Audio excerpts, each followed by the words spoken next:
Okay, this is the college prep English class at Excellence in Education for Homeschoolers. Let's share our screen.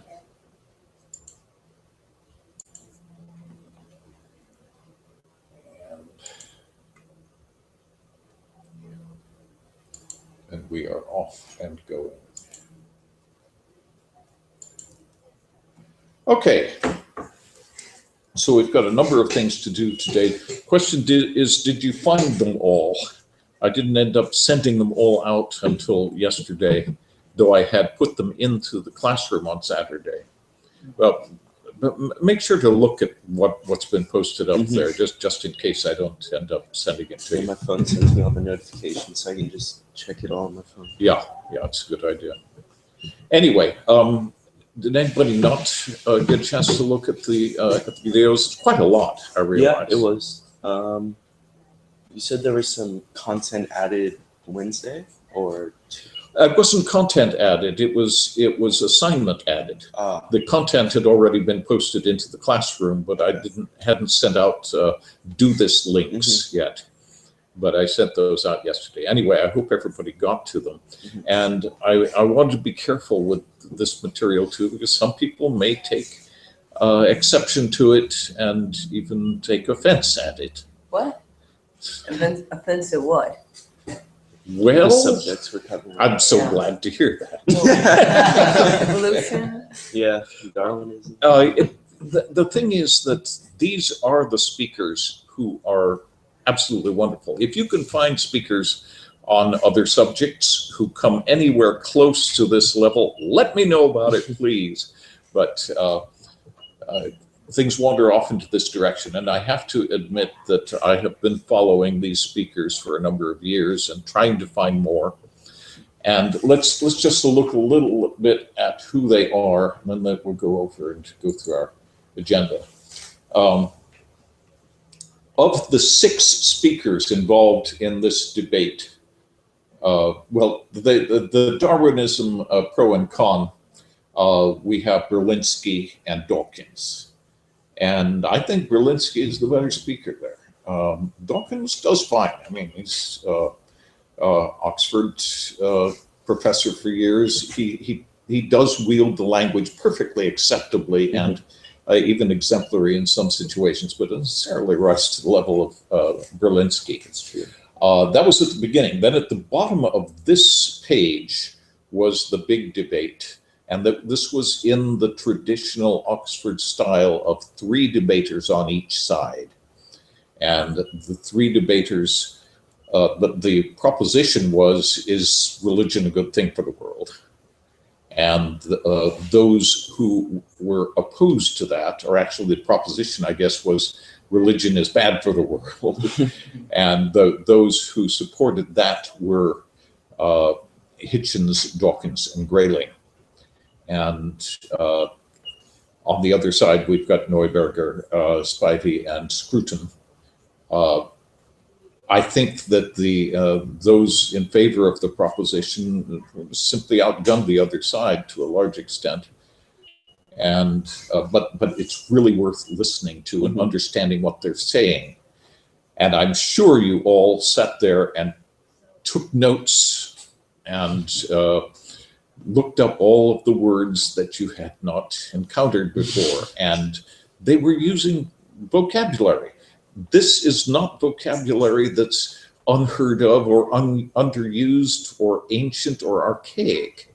This is vocabulary that is used among educated people. Unfortunately, we just don't see it or hear that much of it in this country, even among educated people, and so one has to look around for sources. Okay.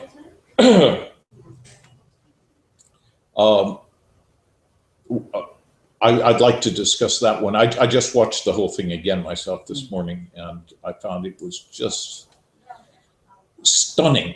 One of the things I find myself stunned by is which ones of these spoke without a script? That's something probably nobody noticed. Yeah. I didn't notice that. Yeah. But I noticed that Neuberger and Scruton, everything's scripted. And Neuberger had some problems reading it. I mean, it was well written, but it was all scripted and wasn't necessarily delivered beautifully. What about the other side? Was Peter Hitchens not scripted? Or was he Christopher Hitchens was not scripted. His brother Peter, there are some interesting debates between the two of them Yeah. because they don't agree on anything. Yeah. But Christopher was unscripted. Or if it was scripted, it was memorized and just beautifully Why? delivered. Why is Christopher and Peter famous? This is a very good question. This is a very good question because many of the people Christopher ended up hanging out with and going to school with ended up becoming much more famous than he, because they became recognized authors. Martin Amis and poet, his friend, I can't remember the name of the poet, but he just went on to become a journalist. But his journalism and especially his oratory ended up making him soar way over the others. Peter Hitchens, same thing in a way, and I think largely as a result of the debates with his brother, because people enjoy listening to that kind of argument, and especially if it's done well.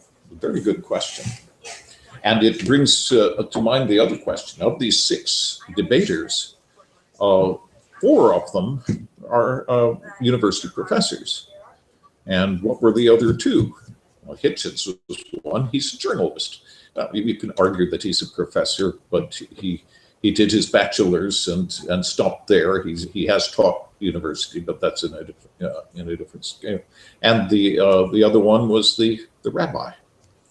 Well, clearly very knowledgeable and very learned, but 4 of them were professors, and I think some of the best speakers really were the non-professors. Now, one of the interesting points, now we go on to this one here. I wanted to give you that one because the 2 big speakers in that 3 on each side debate, Hitchens and Dawkins, really they're worth listening to, but the issues they bring up tend to be offensive to some. And Eagleton responded essentially to the new atheists, and specifically he talks about Hitchens and Dawkins. And Eagleton's oratory is amazing. And so I had to throw him up there as sort of a counterbalance in a way.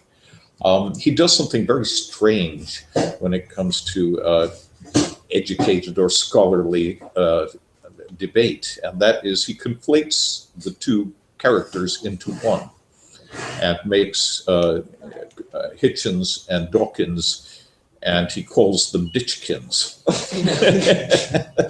Which, I mean, I've never heard somebody do that sort of thing. But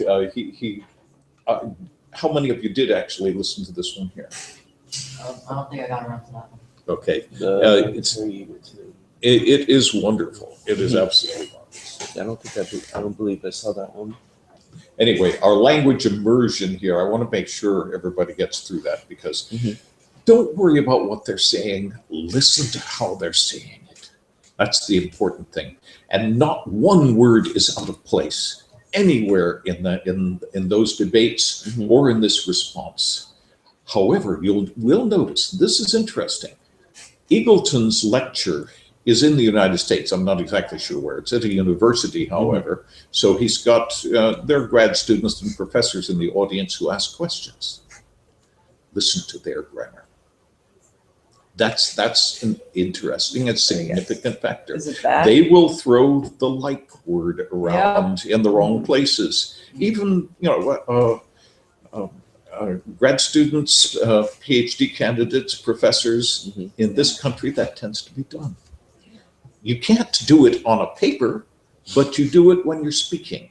Most And the result, of course, is it makes it so hard for people like you who are trying to learn how to do it right when you hear it being done by your role models improperly. Mhm. And when you hear it being done everywhere. Yes, yes. Okay, let's back up a little bit here, figure out where we are. Updated assignments, citation engine, and Brian has been showing us all how to do that. The logical sorites, if we have time, let's come back to those. Articles to study. Einstein on religion and science. You all read that one, right? Mhm. And what about the gumballs and three-sided dice? Did it work?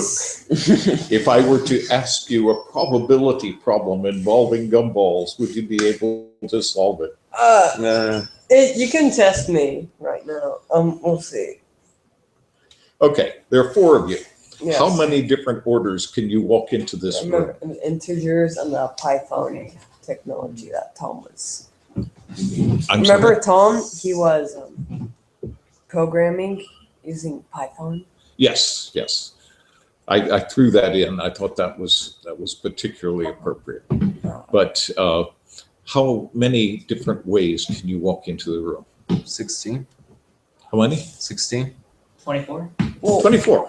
Good for you. Got it. Why is it 24? I just memorized the equation. I'm not exactly sure if it was from gumballs and three-sided dice. Okay. Well, gumballs are used in order to add a different factor to it. People are always different people. And so when you walk into the room, there are always going to be 24 different ones. But if 2 of you were absolutely identical and we didn't care which was which, then we'd have to divide the whole thing by 2 and end up getting 12. Mm-hmm. That's what we do with gumballs when we have the 2 green gumballs and we don't care which way around they are. It reduces the number of different possibilities that there can be.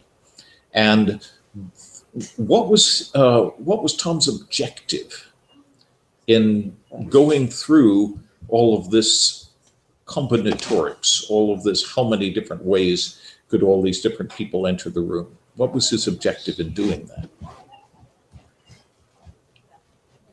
See, the problem he was given was how many ways are there to throw 5 three-sided dice? And he looks at that, and that's not a trivial problem. It's a tricky one.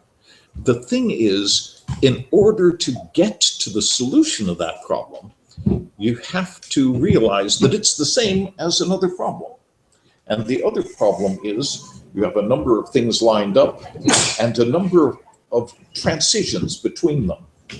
And where those transitions can appear is going to be the same as the answer to how many different ways to throw 5 three-sided dice. If we've got 5 objects out there, and there are 2 places where they can shift from one state to another, this is a representation of 5 three-sided dice. Now, if you've got 3 objects, you don't care what order those are in, and you've got 5 objects, and you don't care what order those are in, you mix the 2 of them together and ask how many different orders can these be in. It's the answer to the other question. Was this obvious to you? Not really. Okay. Well, my intent anyway was to start from 0. People knowing nothing about, okay, I can put you 2 this way, you could 2 this way, and just go from there until you actually solve a relatively knotty problem by working around it and establishing the foundation that you need for it. Now, you folks are telling me that I have not succeeded in that. Anyway, that was my intent, was to find that out. I apologize for landing that on you. Okay, now you read Einstein on religion and science, right? I couldn't believe that. There were part of that. This was an article he wrote for the New York Times. And there are some absolutely wonderful things in there that I want to go and look at. Let's come back to that. Religion supports science and science supports religion. Well, that's a question. That is indeed the question. I was really astounded at the degree to which Einstein felt supremely religious, and he makes that very clear in there. But he also defines the kind of religion he's talking about. And so let's take a look at that in a moment. And indeed, he uses he invokes science as a way to support and understand the kind of religion he's talking about. Okay, here's Brian's paper this week, and we are looking here at sort of a synopsis, a short history of the United Auto Workers, right? Mm-hmm. Okay. You said compose a research paper, so right. This is the outcome. And this is fine. One of the problems with writing something on a history like this is, are you going to be saying anything to which anyone has any objection or is even debatable? And if you're not, which is probably going to be the case, there's no real need for citations, because you're not expected to cite something that is common knowledge. And if everything is common knowledge, then why cite it? But no, indeed, this is good practice, and it worked out well. But one of the things I'm having a little trouble with here is you are obviously subjected to slovenly language all of the time on television and everywhere else, and relatively little of the type of language that we've been studying in here. And the problem is that what sounds right in your ear is often not right. And I'm trying to figure out how can we address that, and how can we make it so as clear as possible how to fix that. And especially, we don't want to fall into George Bush errors. And we'll talk about those. You've got one wonderful George Bush error. Okay, first of all, always try to find the best word. Now, I know you've been doing that, and you've been working on that. That's fine. Use correct tense. I'm not sure why you lapsed into present tense at the end of this, when you're clearly talking about things that took place in the past. Here we're in the past tense, but anyway, it looked to me as though one needed past tense. And so let's go through these individually. And the mismatched collocation, otherwise known as the George Bush error, is he took measures into his own hands. Now, a collocation is a common combination of words which has developed its specific meaning. To take matters into one's own hands is to take over a situation and do it oneself. To take measures is to take steps towards a goal. But to take measures into one's own hands is conflating two things that don't fit together. Do you see what I mean? Yeah. And I gave you some examples here, all of them Bushisms, because they're nice and easy to find them there. I know how hard it is for you to put food on your family. What is he talking about there? There are two collocations, and he's mixed them up. I know how hard it is to put food on your table. I know how hard it is to feed your family. You see what he's done? Yeah. He mangled the two of them together. And so he goes on and says, I appreciate the fact that you really snatched defeat out of the jaws of those who are trying to defeat us.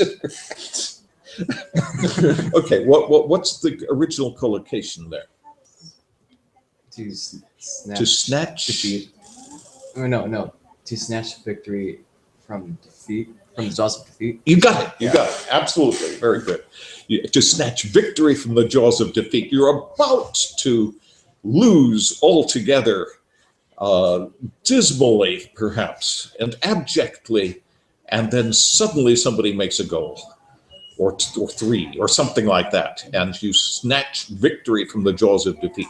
Sometimes it's twisted around the other way, and you manage to snatch defeat from the jaws of victory.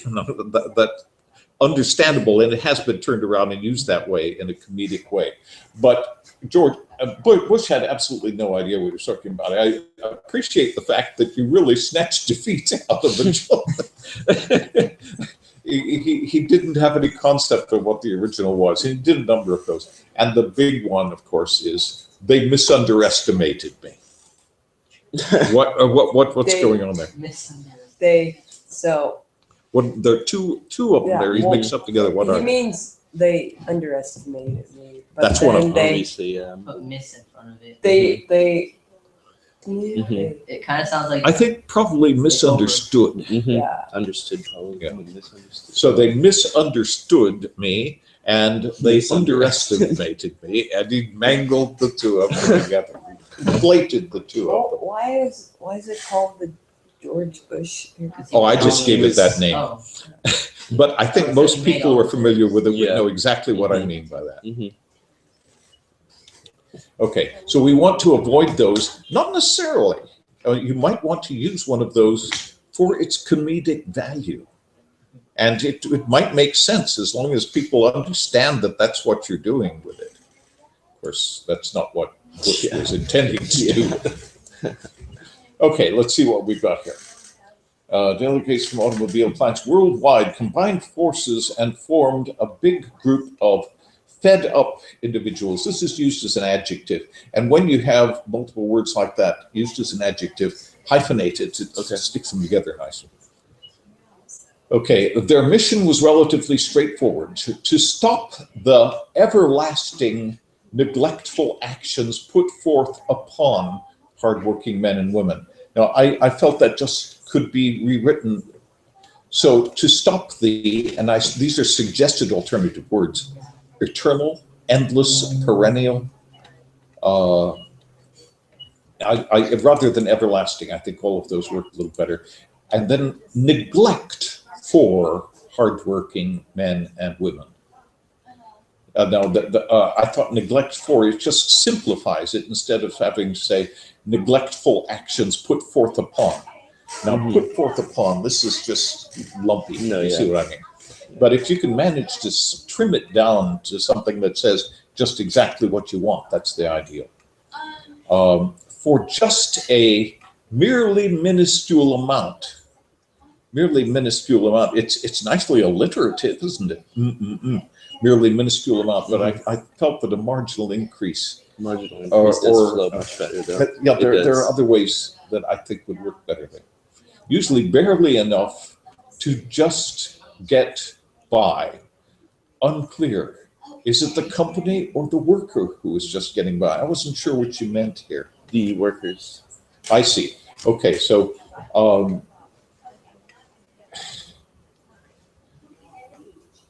the mission of this group was to stop the neglect of hardworking men and women for just a marginal amount to get by. That doesn't really work. Because if they're trying to stop the neglect for a marginal amount, you see what I mean? Mm-hmm. I think that could be rewritten. And so for clarity's sake, I'm asking if you'd like to rewrite that and see if you can make clearer sense out of it. All right. Okay, another, you introduce Walter Reuther here, and of course I throw in my split infinitive and things like that. When we're talking about mistreatment of employees, and you want to have an intensifying adjective on that. You use the word severe. Well, severe is a general intensifying adjective, but there are a number of adjectives that are not just intensifiers, but also always used in a negative way. I threw two of those in here. Egregious and flagrant are both adjectives which always imply something negative. Flagrant disregard for propriety, or an egregious discovery. You know that it's an intensifier, but also that it's particularly bad. And also here, we've got mistreating. Now, mistreat, of course, is a verb. Yeah. You can take any verb and make a noun out of it by putting ing on the end of it, mistreating. But if it already has a good noun version of it, then use that instead of making one. Yeah. Do you see what I mean? Gotcha. So mistreatment looks good. Okay, I like your subjunctive here. If one were to do so, and indeed that implies, it puts more meaning into what you're saying. It lets your reader know that you regard this as being contrary to fact. You regard this as being supposition that is unfounded, and you're saying so by using the subjunctive. What's that? So they do, okay. If one were to do so, they, that's the synesis error. You all understand that one, right? Because we have one person here, and suddenly we've got that one person referred to as they. Okay. And then here, and never ever, I'm sorry, and never ever days off for family tragedies and mishaps. Okay, you've put things together that don't fit together in the same sentence. Your original sentence was, they would be fired quickly if they, wherever it is that's, I'm trying to figure out how the whole thing's. And so your employees such as,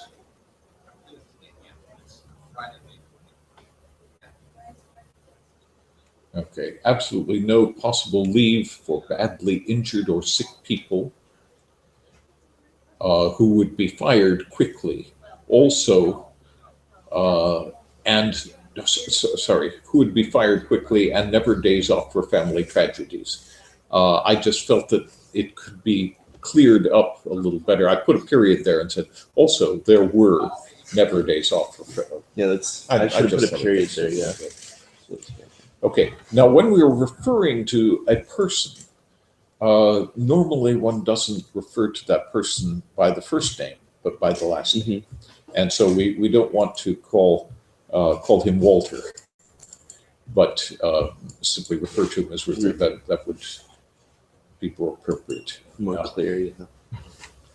Okay, less unfair. The UAW was now world renowned. Okay, that was a mistake of mine. I should have fixed your renown, because that's not what he meant, is it? What should that word be?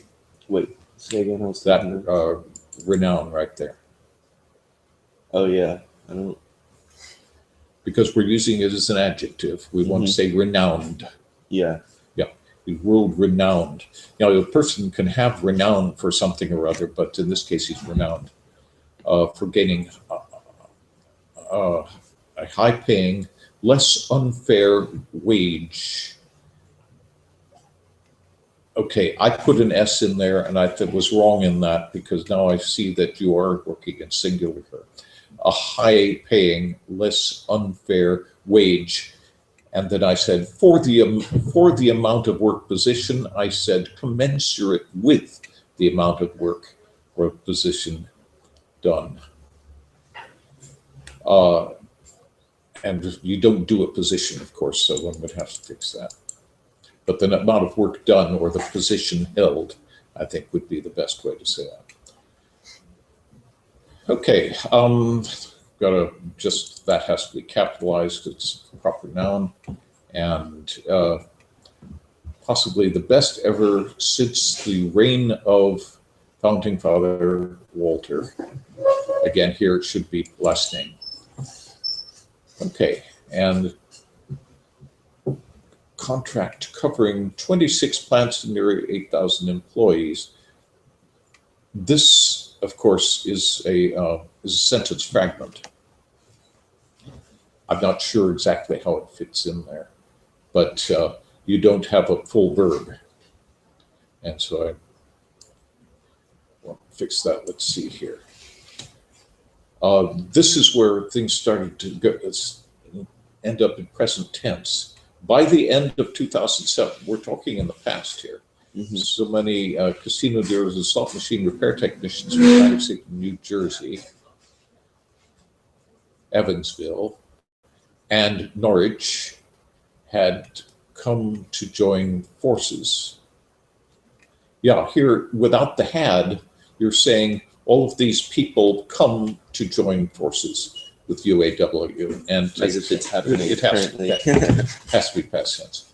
And then once they have proposed, that shouldn't be in perfect tense. It has to be in perfect tense. Once they had proposed a said plan, they will have, they achieved, I simply put it in past tense, they achieved unprecedented product guarantee for UAW workers and granted, so past tense. I think past tense works all the way along there. Okay, and then here we have. What are you're pushing unions on my guys? I had a talk with you. Man. You have a talk with the author. Okay, was named to be the 11th current president of UAW, taking measures into his own hands. Okay, now you can explain what was wrong with that, right? Wait. Taking measures into his own hands. Oh yeah, it's the Bush. That isn't it? What is it? What Right, did you right. refer to You're it as? conflating two Yeah. different collocations. You take matters into your own hand, Mhm. or you take measures. Mhm. But you take measures in your own hands is the problem. Okay. See, why did we need the one here? And getting the union on a path to a balanced, thrifty budget, one needed for the successful long life of United Automobile Workers. Local unions, again, past tense were. Nicely done, nice ideas, well put together and researched. But see if you can fix the language. Polish up. Yeah. Any questions, anyone? Okay, can I expect something like this from everybody next week? Yeah. I don't really need that much to do, but I've look at it if it comes in. Yeah, I mean, Okay. I have to write a argumentative essay this week, so I'll probably turn that on. I didn't. Oh, think well, it's I have to write a argumentative essay this week for another class, so I could. Very good. Yeah. Let's take a look at it. Sounds good. Okay. Now, would this be a research paper Um, or? you could certainly Did call you this a cite research your paper. When you sources? write a Bottom of history of page, something, APA format? when you write a history of something, that is a research Yeah. project. Yeah. Oh, and wait, what are those numbers at the top? Why are those Which numbers are we talking about? the quotations Oh, those below the? 1, 2, and 3. Oh, this is Yeah, just it's my examples. explanation of that particular kind of error Mismatch and other quotations, examples yeah. of it. That wasn't in the original story. Yeah. Oh, That was just suggestions. Yeah. Oh, I'm sorry, yeah. that should have been in red, but I had trouble getting the Yeah. format. Yeah, I I thought- I wrote thought that you too. wrote and I was, that. Yeah, when I came back corrected, I was like, wait, did I Yeah. write that? Well, here's my ending, what you call it there. The red. correct. But since I had gone out and Right. looked those up and pasted them in, I couldn't get them to be read. Mhm. So I tried to go in and fuss around with the code. Have any of you had occasion to play around with the HTML code in these pages? You have a button that lets you go and diddle with it. I played with HTML code before, but not I on that page. It's messy to play with, especially if you pull it out of some other page, or especially if you pulled it out of a Word document or something, full of all kinds of rubbish. But you can usually fix it. In this case, I had trouble, couldn't do it. Okay, let's go back to our agenda. Okay, Einstein on religion and science. Let's just take a. Oh yes, I wanted to take us there too. So we've got all kinds of interesting things. Okay, this written in 1930. What was happening in 1930? The World War. one. We're No, it slowly would be ramping the up elsewhere for war, right? Yeah, It'd no, be the I'm Great thinking Depression. Great Mhm. Depression. Oh, Yeah. Yeah. We were Lots of 30s. That's too early for it. right. This was the Great Depression here. Very good. And but in Germany, we had a number of things, number of competing power centers that were trying to take over. And there were the communists, and there were the Nazis, and there were a number of different ones, and a lot of backbiting and so forth. What did Einstein feel about all of this?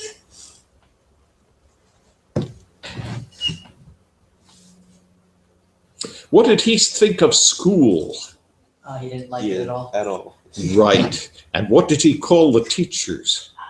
Those Lieutenants. people- Right. He called them lieutenants, or And and the. boot I'm camp. sorry. It was like lieutenants at a boot camp or Mhm. barracks. Exactly. barracks, yeah. At the school barracks, and so he did not like school at all, and didn't do particularly well there, especially in math. It turns out. Mhm. So what did he When do did- about it? At what age do you think Einstein was recognized as being very smart and intelligent? Why do I think that? What age? Okay, He that's didn't do good in school, so he didn't apply himself. He couldn't have learned much material. He couldn't have understood the material, but he, well, just well. Exactly. I think this is a very good point. We continue to find some of the most brilliant minds in the world did not work well in school. In fact, worked better outside of it. And Einstein, I think, is just one perfect example of that. I think that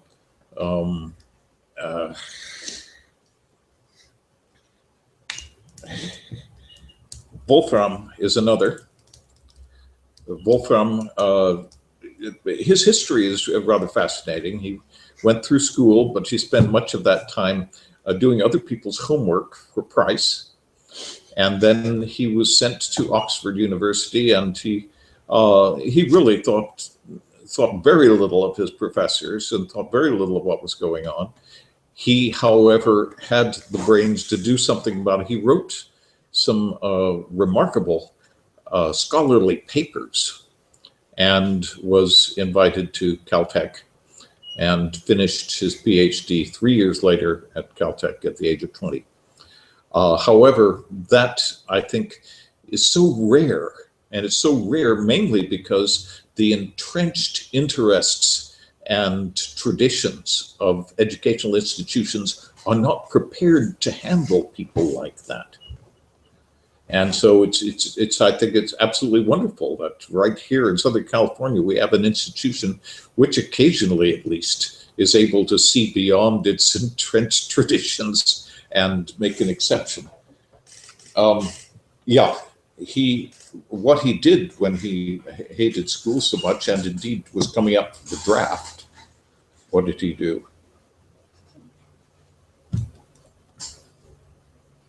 He dropped his German citizenship. Right. Oh, Right. yeah. Remember That's that was right, yeah, that was yeah. in the video. Yeah, he he saw. became stateless. Yeah, he dropped his German citizenship and he went to Switzerland. Now, he was not doing anything particularly academic there. What was he doing? I think he was working for some place I can't remember. In the patent office. Yeah, that's right. He was a clerk in the patent office. Okay, but all the way along, his mind was playing with these big questions of the universe. And if you're interested, we can go over superficially somewhat the contributions that he made, major contributions, a number of times in different areas, specifically in 1905 was when he came up with his paper on, he got the Nobel Prize, incidentally, at the same time, but for something completely different. Yeah. But that was when he came up with his paper on special relativity. And then in somewhere around 1915, he came up with general relativity, which is the one that really made everybody scratch their heads over it. And then the history, we saw a good deal of this history in that video, that set of videos I gave you last fall on the history of the developments of physics. Oh yeah, I believe that. Much of that was taking place after Einstein, and Einstein didn't like the idea of quantum mechanics and uncertainty principle that Heisenberg came up with, maintaining God does not play dice with the universe. Well, it turns out God does play dice with the universe, or at least that's what they ended up demonstrating. But let's look and see what he says here.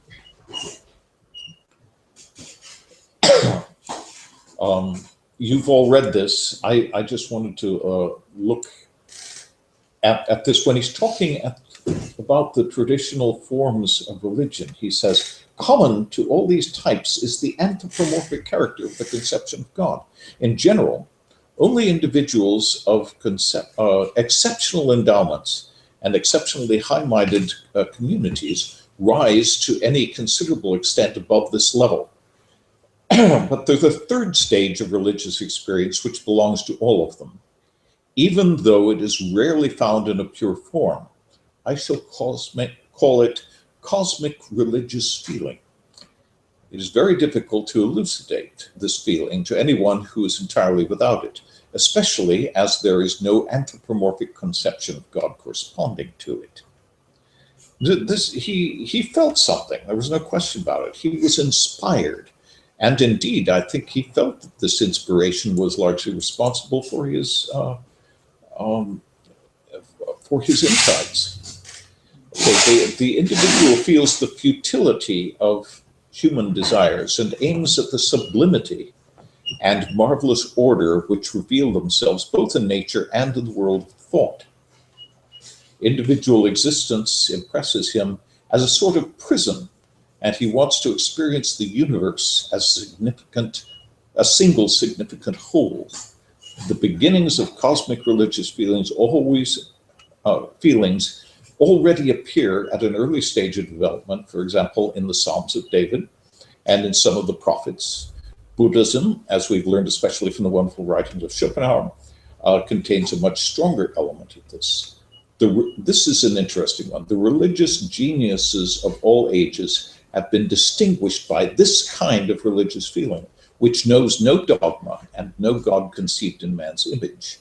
So there can be no church whose central teachings are based on it. Hence, it is precisely among the heretics of every age that we find men who are filled with this highest kind of religious feeling and were, in many cases, regarded by their contemporaries as atheists, sometimes also as saints. Looked at in this light, men like Democritus, Francis of Assisi, and Spinoza are closely akin to one another. What do you think of what he's saying there, and does it mean anything to you? Well, tell me about Francis of Assisi.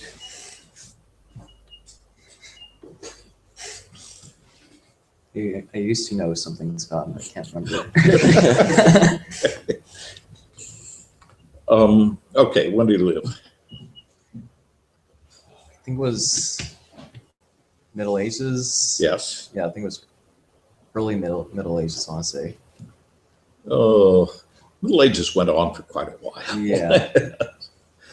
End of the 12th century, beginning of the 13th century. And what did he espouse? He looked at nature. He looked at the birds. He looked at the flowers. He looked at the trees and saw and felt this incredible, wonderful impulse, and felt that what we are doing in our very selfish and rather pedestrian, plodding ways are really detract from our connection with nature. Putting that very poorly, but he really didn't have much time for the ways of human, even human culture and human politics, certainly, and stayed away from it. Now, here's an interesting one.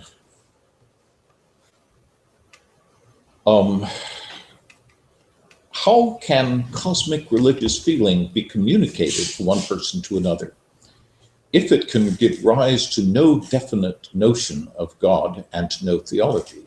In my view, it is the most important function of art and science to awaken this feeling and to keep it alive in those who are receptive to it. So when we ask, what is the purpose of art? What is the purpose of science? What is the purpose of existence? He's sort of answering it right there, isn't he? At least to his satisfaction, isn't he? Yeah. Did anybody His have any words in other mind. thoughts on his writing? It's unique because I read that and then I also looked up a few other things online. Just his style, I haven't really seen it before. Right, That's and it's something I hard to noticed, know how much recognized. of this is his own. Mm-hmm. I've read a good deal of his work. Most of his real work, of course, he wrote in German. Yeah. And this, however, he obviously wrote in English because he was intending it for publication at the Times. Yeah. He had a not assistant, but a editor or something. Or yeah. He may It's- well yeah. have had some sort of editorial in assistance. the video about his life. I remember them they mentioned that. Right, but he did wield language well, though he never had the opportunity really to get rid of his German accent, nor I suppose even the inclination to do so. Okay. Anyway, I think this is just such a wonderful little synopsis here of what he felt. He felt obviously that religious feeling that she's talking about was extremely important to him. But he thought it was debased by the way it tends generally to be handled. What were his thoughts on war and conflict? He didn't like it at all. Mm-hmm. And it's kind of ironic because his theory was used to develop a nuclear bomb or an atom bomb. Did he participate in that decision? No. Actually, he did. Oh, he did? Yeah, it's disturbing. Of course, he found it. He was very contrite about it later in life, and indeed, he was one of the primary signatories to the Russell Einstein.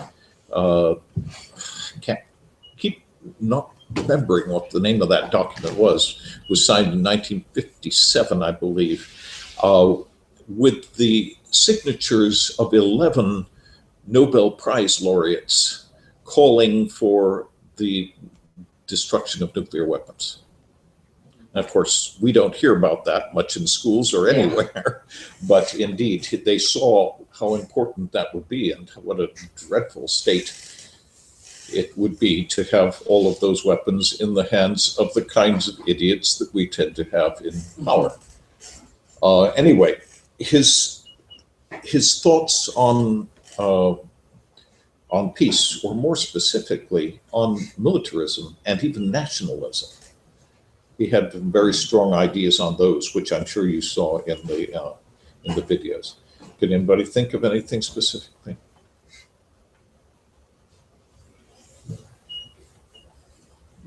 Any conclusions you want to draw? Any arguments you want to bring up for or against anything?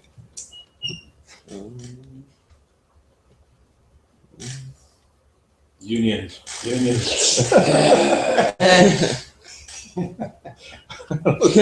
are some time ago. I know. Okay, you were asking for debate subjects, and I gave you a number of debate subjects. Where did they go? Here we are. I put those under older assignments, but here's the question. Are there any others that we should add to this? And what do you think of the ones that we have up here? Book burning. Is book burning ever acceptable? Yeah. Wait. No, this has to be a symbolic That meaning. stink eye. Anyone can burn a book, right? Well, okay. No, you're absolutely right. When it comes down to it, if you've got a couple of telephone books sitting around and you're cold, book burning is acceptable. Yeah. Yes, definitely. So you're absolutely right. We need some sort of symbology behind it. Yeah. But burning a book in order to destroy its content and try to eradicate a thought. Perhaps that's the way we should define it. That's illegal. Well, it's not necessarily illegal, but the question is it something that should be considered? illegal. I was Should or wondering should not. whether Martin might be able to come up Yeah. with an argument in favor of it. It's In favor of what? Book burning? Book burning. There is no argument that sets up from a censorship. And once you have that start, then you lose your First Amendment rights or whatever yeah. freedom you Seriously, have down the Yeah. road for different countries. just establishing laws over the tiniest. Each law takes away one bit of freedom, and just doing that Before long, you have starts nothing. somewhere. And when you bring up the question of censorship, for example, in the former Soviet Union, the only response you tended to have was, we don't want pornography here. And that was the immediate gut response. That was the only response given to it. And so pornography was used as an excuse for the entire practice of suppression. And that Define suppression, of course, was Define applied to pornography. there again, how is pornography defined here in the court? And It's- how far do you take it? Exactly. Well, it's pornography actually, I believe, is defined as having that which has no social redeeming content. People think that about Donald Trump. See pornographic? That's a very interesting point. That's an interesting point. And everything, see, the problem with all these things, it transforms from objective to subjective. And once you hit subjective, you lose. Right. And as soon as you put those decisions into the hands of someone in power, do you trust them? Well, one of the positions we've taken in this country, thank you. Yeah, well, that's correct. Sure. One of the assumptions we've made in this country is we have a balance of power. Theoretically, with the elected Congress, with the elected president, and with a long-standing life appointment in the court system, theoretically, there's a balance there. But I'm afraid it's only theoretical. That even that can end up degenerating into corruption. And so it's a marvelous idea in a way. There's your next topic. How has our United States representative form of government been corrupted? I think we'd come up with a lot of different answers on that one, actually. It's the best government money can buy. Not everybody would agree with that. Okay. Sarcastic. So you put together a list of debate topics. Okay, yes. This is a simple list that I've expanded a little bit, and I asked you folks to submit more of them to see if there's some other things that we should be discussing here. Book burning was one of them. To what extent do citizens owe their allegiance, lives, children's lives to the state? Now that's a question, that's not a proposition. I think perhaps a proposition should be put together for that one. But that's an interesting one that leads us to this collection of poetry that I put together, which you've all read, right? Yeah. And, So what and about I'd this like to one? add more to it if you can think of others. Okay, and we've got the old question, should Apple help the FBI? Should foreign language study be required in public school? That is a good one, actually. It is a good question, because also we should ask, should geography be taught in public school? And the problem is, it is, but geography doesn't tell you a thing about what the countries are and what the cultures are around the world. They spend their time talking about the moving of tectonic plates and the creation of It's different kind of features as the result of glacial it erosion. feels like it's more to enforce global warming and evolution Yeah. than anything else. Geography. Some say it's That's an optional, interesting but- point, and it's one that really should be looked at. I think Yeah. more important than anything else to understand how people think in other parts of the world. Mhm. And I think as part of that, what do they think of us? Because we do not, with our news and media here, we haven't a clue if that's what you restrict your input to. So, and of course, a large part of that is Americans have such disdain for anyone who doesn't speak English. We really should know something about other languages as well. At least a fraction of. We want to be masters of our own, but I hate to say it, but if you listen to the speech of educated people in many different countries speaking English, their level of English is better than Americans. Now, that's a horrible thing to have to say, but it's true. It is true. So should computer language be required in public school? Well, That can be used. As Actually, technology yeah, improves yeah. and becomes more I necessary. mean, it is 2016, so possibly nowadays. Well, it's an interesting question because, of course, you have to ask which language. That's true. I started working in Fortran on punched cards. That tells you how long ago. Yeah. And Fortran and punch cards are of no value whatsoever to anybody now, Yeah. nor are most of the other languages, the basic COBOL, Fortran, Pascal, that I've taught in the past. So these are computer languages. Maybe it's not computer languages that we should be learning, but we do have to understand what makes them work and the logical principles behind them. And then, of course, we'll end up having to apply that through whatever language is being used and whatever language is dominant at the time, and in the future, whatever that might be. But no, I'm not sure we should specify what the language is, but certainly we should know something about how they work. Does anybody have any other thoughts on that? Well, besides, what language do you see lasting the longest? That we That's have a right now? very good question. It's a very good question. In a way, we went. Spanish. No, Go ahead. computer language. Yeah, computer Oh. language. No, in a way, we went downhill a little bit when we were working with COBOL and APL and things like that, and then C took over. Now, C, of course, was the language that came from the Unix, and it was a more of a low-level language than some of these higher-level languages that preceded it. So, what a bits of a stoop down there. But now we look at Python and realize this is a really high-level language. It's perfectly capable of interfacing with C and going off and doing bit manipulation in much more direct ways with the machine if necessary.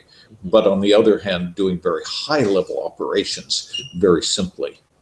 And so that's probably the direction it's going to go. We're going to have languages in which you simply tell it, take all of that information out there and sort it intelligently. And You're like, oh, okay. right. Second And nature. to some extent, that's what we're going to be seeing in the future. And I don't doubt we've that. already stopped doing everything on a command line where you have to spell everything right and get the spaces all in the right places. We're now pushing things around with the mouse and so forth. We're moving into a world there. The future interface with computers is probably going to be a three-dimensional tactile interface in which we interact with it just as we interact with objects in our normal everyday world. It's already going in that way. Right now, we're still working with things on a two-dimensional surface, but we're pushing them around the way we do in the real world, rather than having to do everything symbolically with text. So it's probable that we're going to see this go into 3 dimensions, and you put on your helmet and you enter a world of the computer and manipulate things that way. A different dimension, if you will. I don't think that's ever going to happen. You don't Virtual think it's gonna reality. happen? Virtual reality is already happening. You're old before your time.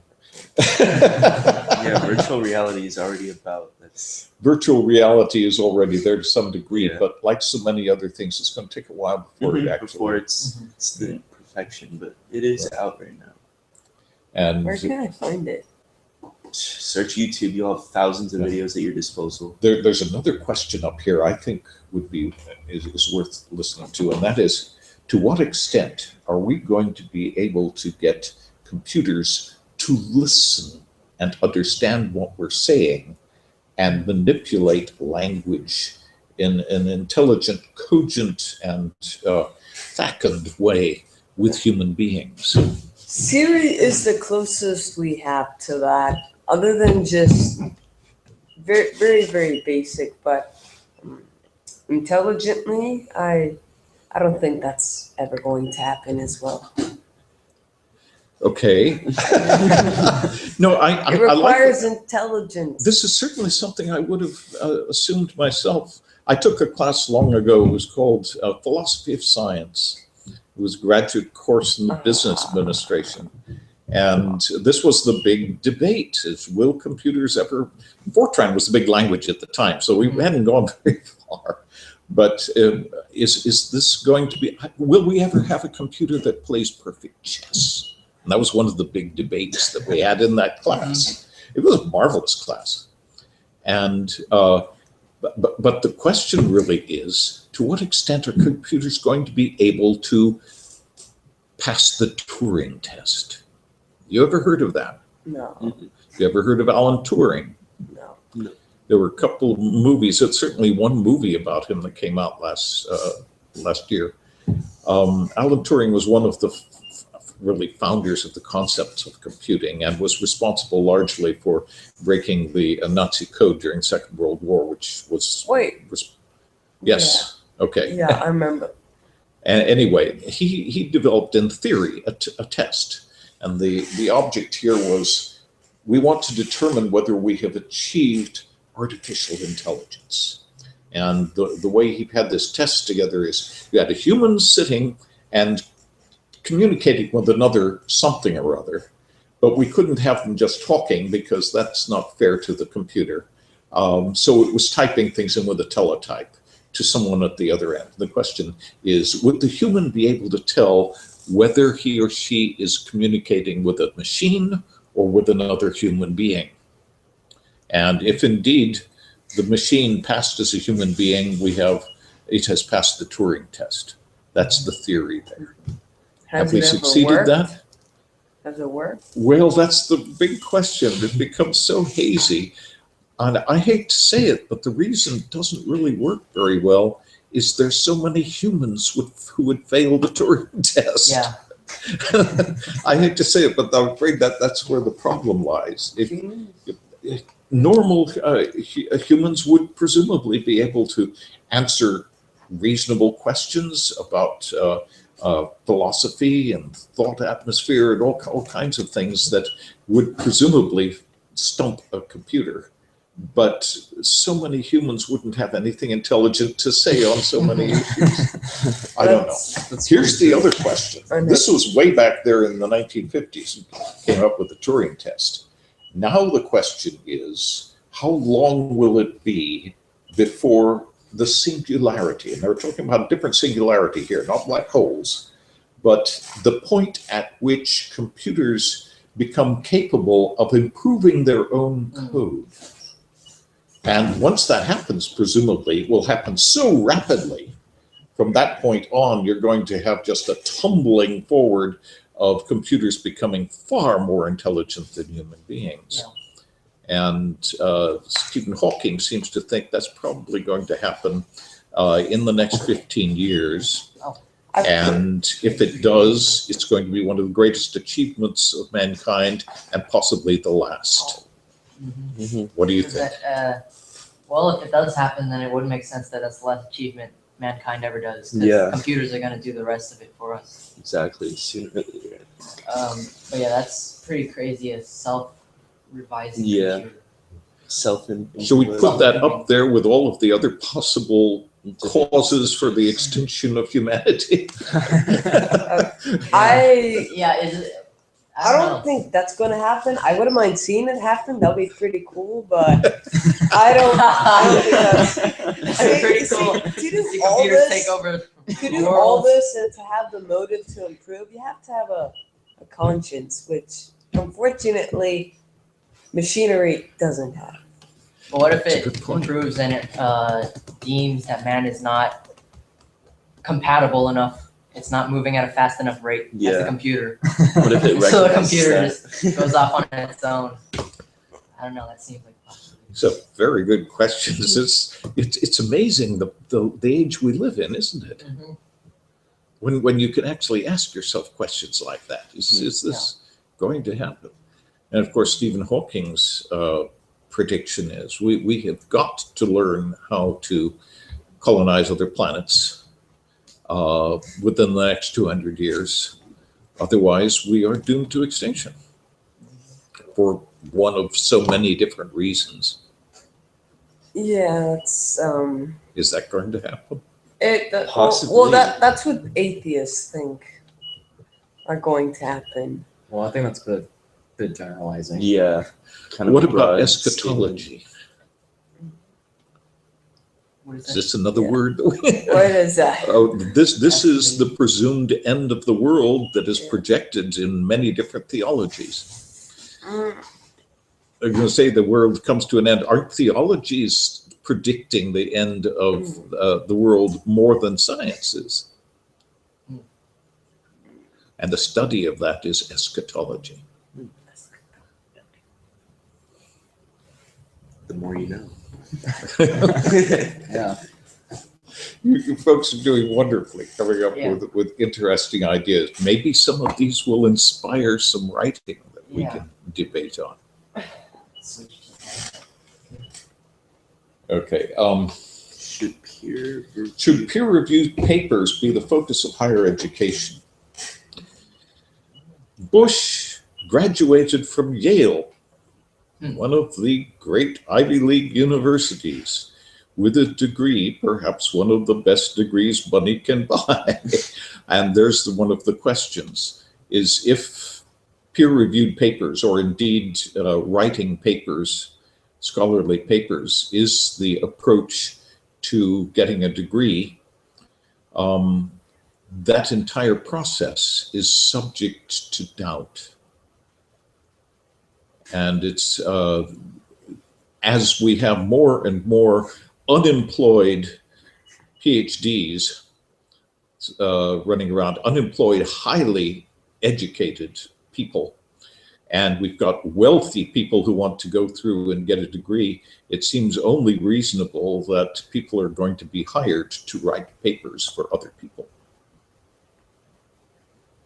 And cyber-pseudepigraphy is the word that's used for this. And the question is, what is the alternative? But if we base all of our higher education on the concept of peer-reviewed papers, we're simply inviting a very mercenary and even, would you call it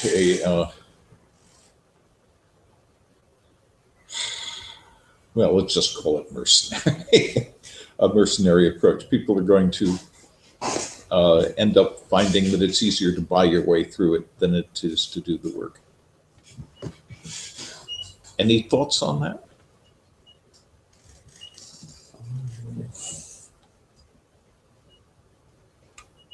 Well, yeah, one of the things that's always bothered me, and this is something I feel like putting up there, is the concept of honorary degrees. You've heard of that. Yeah. Oh, yeah. Many of the people that we've been studying have been given dozens of honorary degrees, including Hitchens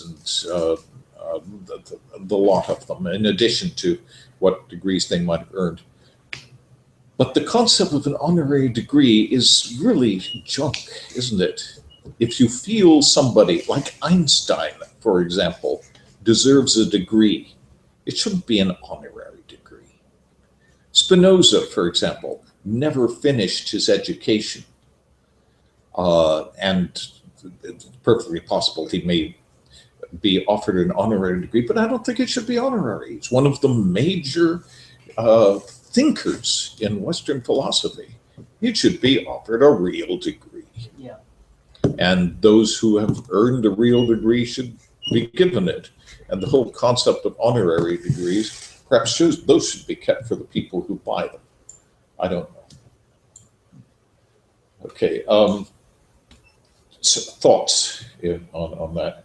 Then we have these old ones that we asked about. STEM, well, if we emphasize science, technology, engineering, and mathematics, what that means is we're de-emphasizing languages, humanities, history, and philosophy. Should we be de-emphasizing those No, things? that's fundamental. I'm sorry? That's fundamental. If we take all that out, it's not worth going to school at Yeah. all to learn. Well, What about- think. Both. Yeah, Okay. but then, of course, the whole concept of saying, we want STEM, Oh, that's true. those are important aspects, but one of the problems missing there is criticism. If we are looking at STEM, how many opportunities are there when one is studying mathematics and technology to come up with something new, to criticize the existing way things are done, to innovate? And it's one of the trickiest parts of education. And I think the education in much of the world, and I think in that respect, in some ways, we've done better in this country than almost anywhere else, Yeah. is an innovation, coming up with new ideas and different ideas in different ways. And a large part of that, I think, is due to the hidebound traditions that dictate exactly the way education should be taking place. That's starting to change, I think. There are a lot of effort to make it change. And I think that Common Core, if you read Common Core, these ideas are fine, but you can't impose real thinking on people who have gone through a public school system which has taught them compliance and conformity every step of the line, and now start thinking for yourself. Yeah. I'm sorry, you haven't created the foundation for that kind of an education. Any thoughts on that? I'm doing all the talking. I apologize for that. What subjects should be eliminated? That can be discussed. Okay. Well, you heard what I said last time, I think. But how about ROTC? I think that's optional unless It would be optional, certainly. unless Is ROTC like the program for Mhm. military? Yeah. Oh, okay. Yeah, yeah, probably that. Would definitely be optional. unless Yeah. unless the individual was really like interested in that. Like interested in that? I'm sorry. It's not mandatory anywhere, is it? No, I don't no. think so. Yeah, I think ROTC or GROTC is a good program if they want to do it. But in college programs, I remember when my daughter was over at Rio Hondo, they had representatives there who were trying to coax people into taking that route. They would help them through college and so forth. But it tended always to be aimed at as essentially the poor districts and the poor level, trying to pull them into the military in one way or another. And of course, we've just been reading so much about anti-militarism. Yeah. Yeah. Einstein did a good deal of writing about that. If anybody's interested, I haven't brought that in here, but he has some very good points to make. Let's look, if you don't mind, at this odd little collection which I just whacked together from the top of my head, which is not necessarily representative or necessarily even a good collection of poetry aimed at the military. Not necessarily aimed at it, but maybe even supporting it. Did you get a chance to read these? Yes. I skimmed it, but I didn't really read it. Okay, I think I'm going to leave them up here for and leave them in the Drummer Hodge. This is a fascinating little thing. I came across it because it was featured in a film which I do not recommend. One of my favorite films. I do not recommend films. No, it's the film is it's about a college prep class, What's the and film called? the film is called The History Boys. It's a Okay. bunch of kids who are trying to get into a major in the top universities, and unfortunately, the film is just laced with sexuality and especially homosexuality, which I wish weren't there because then I could recommend it. Homosexuality. But officially, I'm not recommending it. But at one point, and this is one of the fascinating things I thought of this about this particular teacher and this particular school was one of the students was coming in to demonstrate his understanding and indeed his recitation of this poem. And it just happened after class, and he recites this this odd little poem, and then they discuss it afterwards. Drummer Hodge. They throw in Drummer Hodge to rest, uncoffined, just as found. His landmark is a Kopja crest that breaks the fells around, and foreign constellations west each night above his mound. Young Hodge, the drummer, never knew, fresh from his Wessex home, the meaning of the broad karoo, the bush, the dusty loam, and why uprose to nightly view strange stars amid the globe. Yet portion of that unknown plain will Hodge forever be, his homely northern breast and brain grow to some southern tree, and strange-eyed constellations rain his stars eternally. Oh, this is absolutely superbly put together. And the way he uses words. Look at the words, for example. He's made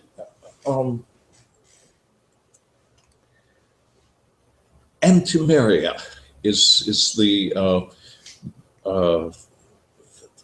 device, the what's the word I'm looking for?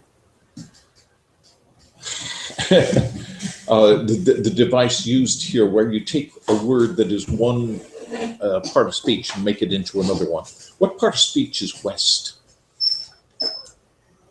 You know, sometimes it's a noun, you can put the in front of it, the west. And if you make it into an adjective, it's western. You see what I mean? Yeah. Oh my goodness. I can't believe we did that. Okay. Here it's made into a verb. He's talking about foreign constellations westing. Oh, yeah. They're going to the west, Mhm. of course, as Yeah. everything does. West each night. And where is he? Where can you tell us where he is? His landmark is a Kopja crest that breaks the veld around. You can tell from these two words where he is. Oh, he's in South Africa. Excellent. South Africa, because these words indeed would be Afrikaans drawn from the Dutch. And Kopje, literally a little head, but they had these stone-like features, and that's what a Kopje would be. And they ended up being interesting natural environments for animals. And the veld, of course, is another Dutch word. So we know actually that this was taking place during the Boer War in South Africa. And he comes from England, from Wessex there, and he never really understood. He was uneducated.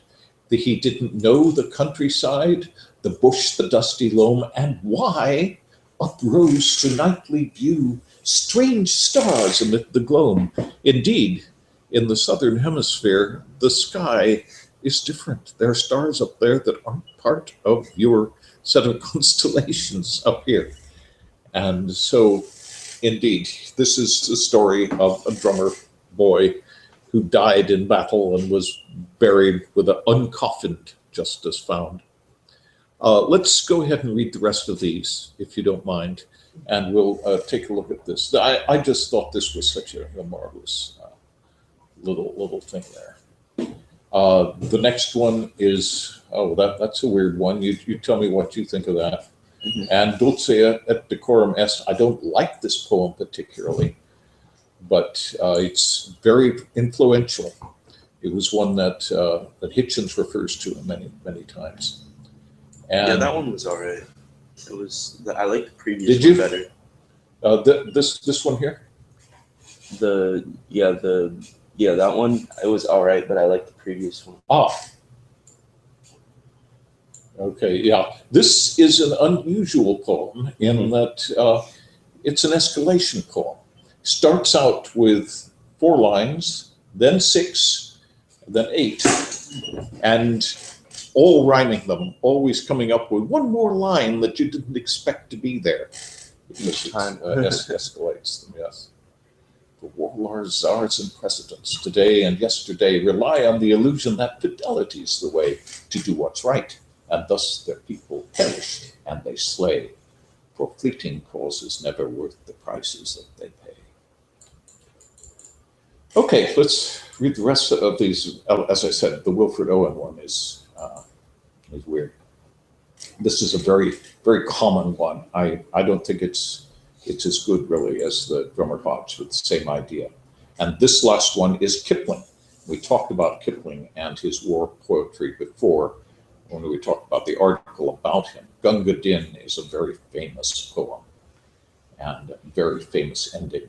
And you've all heard of the Charge of the Light Brigade, I'm sure. No? I don't think so. Yeah. I think so. One of the big ones, and dismal, horrible, faulty thoughts involved there. Okay. Anything else that we need to add, and anything I need to do to help you folks on the road to becoming writers, second nature? I know I'll definitely be writing something this week about one Yeah, of the debate topics. Yeah, and I might do an oral presentation next week. That sounds wonderful. Let's aim at both of those if you'd like. And did you want to bring in some logical puzzles? Yes, Yes. I'll be posting stuff up. Yeah. We didn't even get to those, so we'll save those for next time. Go ahead and look at the Sorites that I posted for you. I didn't put anything up. I know you didn't. Yeah. I did. So, Oh, right. so look at those and we'll look at yours for next time. Yeah. Anything else I can do for you folks besides give you a whole lot more? No, this week seems like it'll be an interesting week. It does. For once, there were more than 2 people in the class. So, Yeah. Well, that's nice to see. yeah, Yeah. Okay. I think when there's more people, there's more participation. How many so- people were here last week? One of the questions also is, should I shut up more and try to get you folks to talk more? I think this is I- good. We get a lot of dead air when I think a lot of great subjects and stuff. Yeah, it come just out depends when on which subject we though, talk so about. Yeah. Because I know with the computer one, we all talked about that one. Yeah. Yeah. Called Yeah, I the know. last college topic. Well, why don't you all bring in a little something that we can then discuss afterwards? Does that sound feasible? Yeah. For next week. Okay, let's do that. Let's do that. And if you don't have one handy, the ability to wing it off the top of your head Yeah. is another skill worth Impromptu. developing. And will it be on any specific topic? Oh, why don't you choose something horribly contentious and acrimonious? Possibly a debate topic. Absolutely, Maybe. any of those, or bring another Debate one? topic, I feel like we need to have a paper and then a debate, or well, it's like a 2-step process.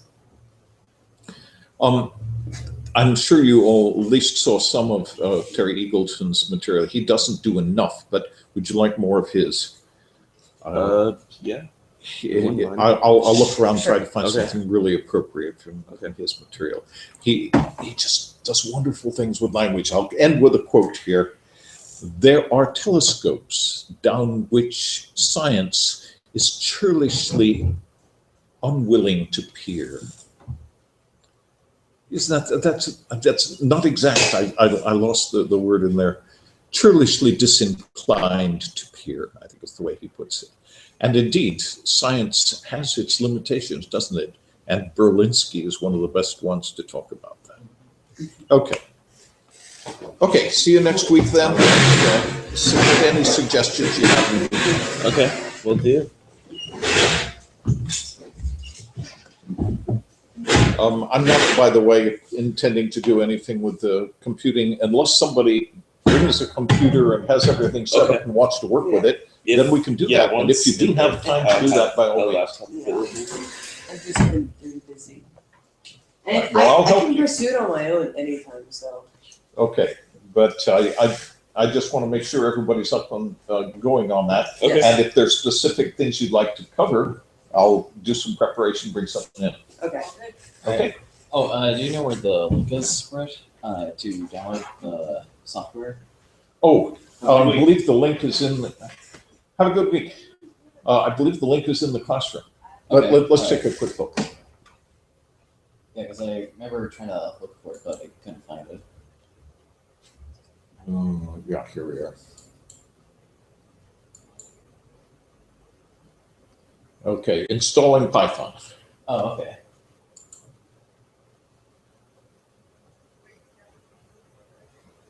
So, Okay. So this is in the. And so you're going to find Python. It's simple to install. Go to the Python page and download the version of Python for your machine. Now, also, I believe I put a video up here just this morning, which takes you through. Well, actually, it purports to be learn all of Python in one video, from installing it all the way through. Let's see if it's there. There it is. Video, learn Python in 15 minutes. Take a look at that one. See if it answers all the questions. It actually does a fine job, but you would have to stop and study every frame as you're going along. Right, okay. Thank you. Okay? Let's work on that next week. All right, sounds good. Okay, bringing an end to our college prep English class for homeschoolers at Excellence in Education for March 10th.